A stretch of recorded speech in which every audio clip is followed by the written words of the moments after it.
Okay. Hello, Dr. Weinrich. As you may already know, my name is Alfredo Quesada.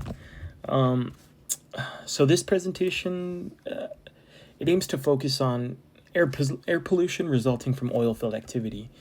In particular, a recent spill that I was researching on for this presentation, and kind of the broader implications it has for public health and environmental policy. So I kind of want to explore, what happened, what science kind of tells us, and a little bit of personal experience and where we can kind of go from there. So this is just kind of a quick overview of the topics I kind of want to touch on. So I'm going to start with, an executive summary of the issue, go through the incident in the Gulf of Mexico, dive into some peer-reviewed science, and kind of tie it all together with, policy implications, personal reflection, and a final conclusion. So I guess to start it off, oil field pollution poses a serious threat to atmospheric quality.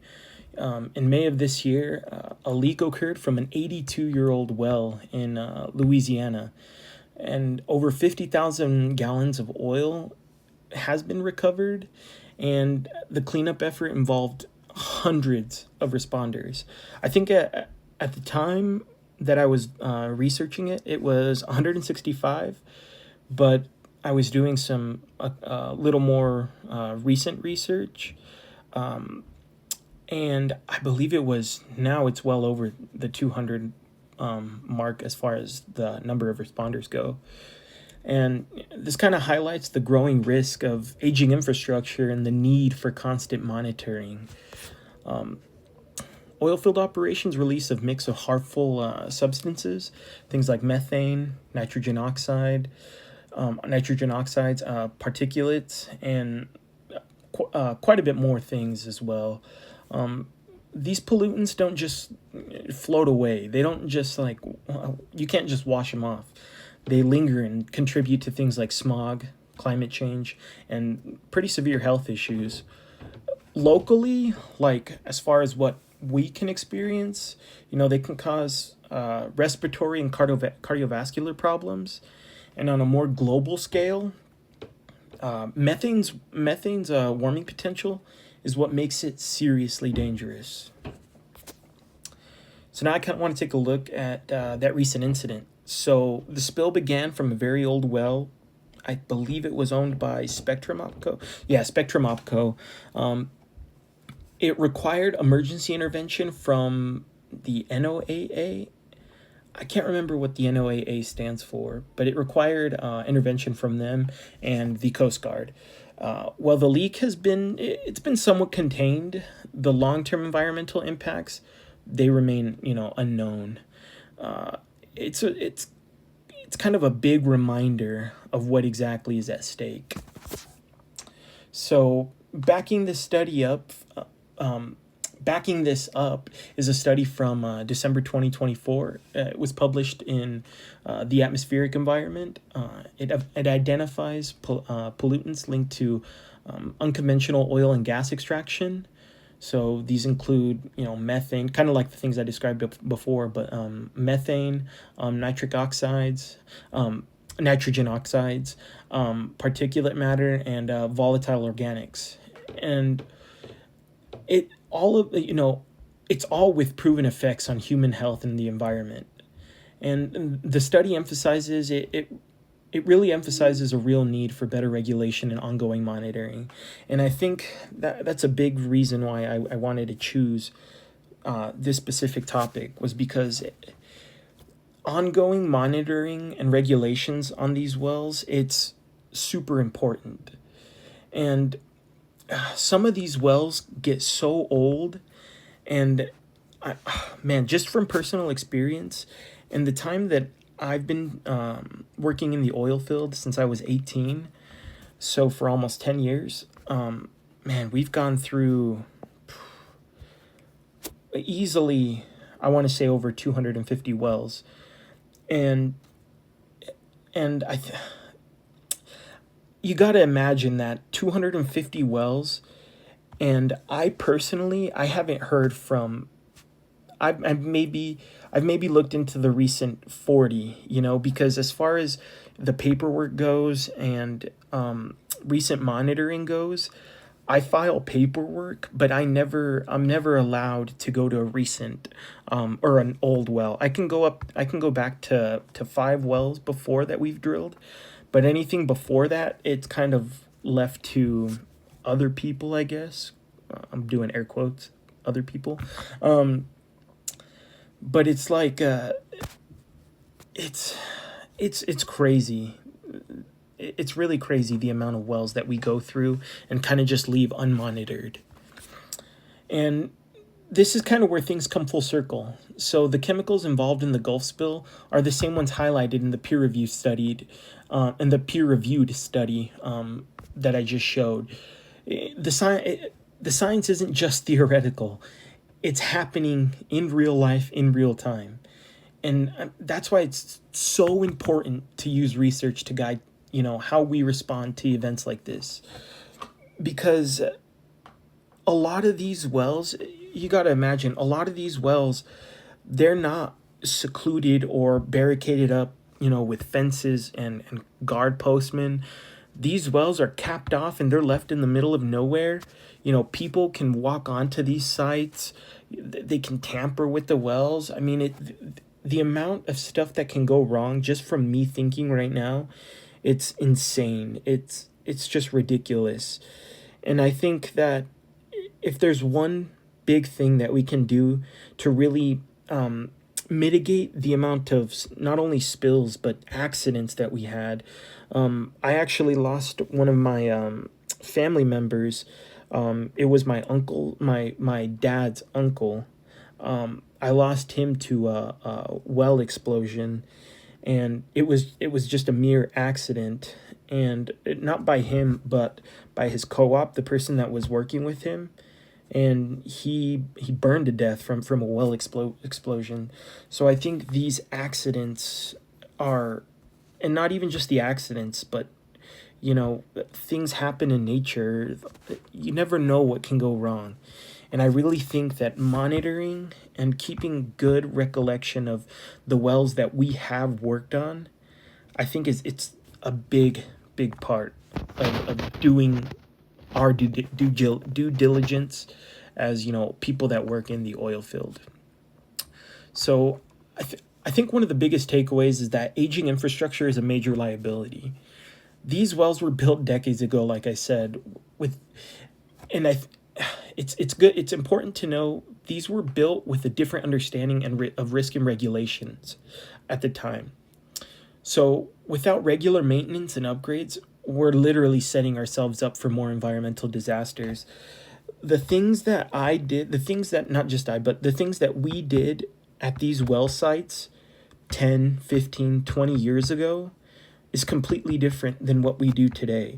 I think in the past 3, 4 years, our regulations and the things that we do on sites is so different.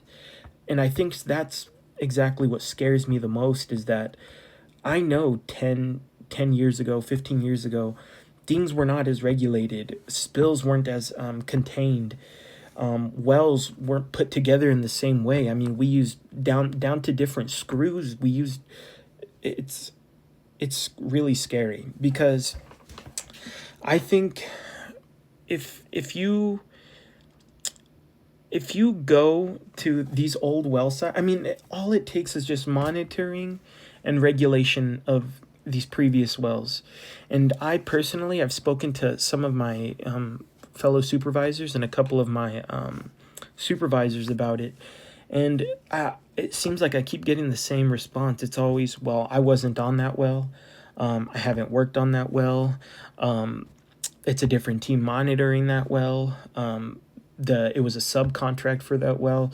So I think the biggest thing that is lacking right now, and that I think would make a big difference, is taking accountability is accountability and responsibility for the wells that we work on. You know, just because we're hired or contracted doesn't mean if something goes wrong, the responsibility doesn't fall on us as the ones who did the well. You know, that's what's lacking. And I think I remember we spoke a little while ago about I wanted to do in order to change the oil field industry and make it more environmentally safe. And I think my mind was really set on, fixing the entire problem on a large scale. And I think that's what really got me going. But after thinking about it for a while, I think trying to knock down these small pieces of, I guess, pieces of the puzzle, as cliche as that sounds, but I think knocking down the small pieces of the puzzle will really make a larger difference in the end. So I think, implementing, new regulations on old wells, implementing monitoring for these old wells, getting people in to make sure that they're up to code, up to spec, and up to modern day regulations on new wells. I think that would make such a big difference. And I think even just putting away a small stipend, on like an at-work stipend that the company provides for some type of monitoring agency to make sure that these wells are good, I think that would prevent so many spills like the one that just happened in the Gulf of Mexico. And I don't know if you remember, but 10-15 years ago, there was a really large spill. And I know that these spills aren't really a dime a dozen, but it only takes one spill to cause so much harm and so much just destruction that I'm probably repeating myself, but I think it's really important. And I think we need data-driven policy reforms. So studies like the one I shared it provides a blueprint for setting pollutant limits and creating smarter emergency response plans. It's also essential that regulators incentivize maintenance and cleaner energy alternatives. The status quo just isn't sustainable. It really isn't. From my perspective, awareness and proactive management is key. That's what it is. We can't wait for a disaster to strike. Education, public engagement, and transition to new renewable energy has to be a part of the solution. Science gives us the tools. We just use them responsibly. And so to kind of conclude, I know it's probably long. I'm sorry, but I guess to conclude, oil field pollution has really real, measurable consequences for our atmosphere and health. Science provides a roadmap, but it's really up to us to follow it. It really is. And I think with collaboration between policymakers, industry, and the general public, I really think that we can balance our energy needs with protecting the environment. And I really want to try to come up with different ways that these small steps can be taken in order to make not just new wells but old wells, safe, and making sure that these type of disasters just don't happen. And I think here's my references, by the way. I think I forgot what I was going to say, but so that's my presentation. Sorry it was a long one, but I really found this article interesting because it was a really old well, an 82-year-old well, and in the research that I was doing, the monitoring for this well, it really wasn't that it didn't have proper monitoring. I mean, they didn't do when we leave a well for the following 2 years after we leave a well, we have to do these things called H2S inspections to make sure that there is an H2S in the surrounding area. And from the research that I was seeing, these old wells, they can release a lot of harmful pollutants even after we leave and cap the well off. So just because we leave and cap it doesn't necessarily mean these volatile compounds can't come up and cause harm to the surrounding area. And a lot of these are in rural environments, so a lot of them are near houses and businesses. But yeah, so that's it.